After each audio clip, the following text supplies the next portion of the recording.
ಬೆಂಗಳೂರು ಗ್ರಾಮಾಂತರ ಜಿಲ್ಲೆಯ ಹೊಸಕೋಟೆ ತಾಲೂಕಿನ ನಂದಗುಡಿ ಗ್ರಾಮದಲ್ಲಿರುವ ಕರ್ನಾಟಕ ಸರ್ಕಾರಿ ಪ್ರಾಥಮಿಕ ಉರ್ದು ಶಾಲೆಯ ಮಕ್ಕಳಿಗೆ ಸಮಾಜ ಸೇವಕ ಹಾಗೂ ಹಾಸನಾಂಬೆಯ ಭಕ್ತರಾದ ಪ್ರಸನ್ನಗೌಡ ಅವರು ಉಚಿತವಾಗಿ ಶಾಲಾ ಬ್ಯಾಗ್ಗಳನ್ನು ವಿತರಿಸುವ ಮೂಲಕ ಸಮಾಜಮುಖಿ ಕಾರ್ಯ ಕೈಗೊಂಡಿದ್ದಾರೆ. ಶಾಲೆಯ ಆವರಣದಲ್ಲಿ ನಡೆದ ಸರಳ ಸಮಾರಂಭದಲ್ಲಿ ಸುಮಾರು 125ಕ್ಕೂ ಹೆಚ್ಚು ಬಡ ವಿದ್ಯಾರ್ಥಿಗಳಿಗೆ ಗುಣಮಟ್ಟದ ಶಾಲಾ ಬ್ಯಾಗ್ಗಳನ್ನು ವಿತರಿಸಲಾಯಿತು. ಮಕ್ಕಳ ಶಿಕ್ಷಣಕ್ಕೆ ಪ್ರೋತ್ಸಾಹ ನೀಡುವ ಉದ್ದೇಶದಿಂದ ಈ ಕಾರ್ಯಕ್ರಮವನ್ನು ಹಮ್ಮಿಕೊಳ್ಳಲಾಗಿತ್ತು. ಇದೇ ಸಂದರ್ಭದಲ್ಲಿ ಮಾತನಾಡಿದ ಪ್ರಸನ್ನಗೌಡ, ಮಕ್ಕಳಿಗೆ ಶಿಕ್ಷಣದ ಹಾದಿಯಲ್ಲಿ ಸಣ್ಣ ಸಹಾಯ ಮಾಡುವುದು ನಮ್ಮ ಕರ್ತವ್ಯ.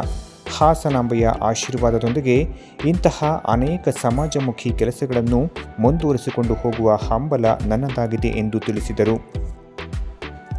ಶಾಲೆಯ ಶಿಕ್ಷಕರು ಹಾಗೂ ಪೋಷಕರು ಪ್ರಸನ್ನಗೌಡ ಅವರ ಈ ಜನೋಪಕಾರಿ ಕಾರ್ಯಕ್ಕೆ ಮೆಚ್ಚುಗೆ ವ್ಯಕ್ತಪಡಿಸಿ ಧನ್ಯವಾದಗಳನ್ನು ಅರ್ಪಿಸಿದರು. ಕಾರ್ಯಕ್ರಮದಲ್ಲಿ ಗ್ರಾಮದ ಪ್ರಮುಖರು ಹಾಗೂ ಶಾಲಾ ಸಿಬ್ಬಂದಿ ವರ್ಗದವರು ಉಪಸ್ಥಿತರಿದ್ದರು.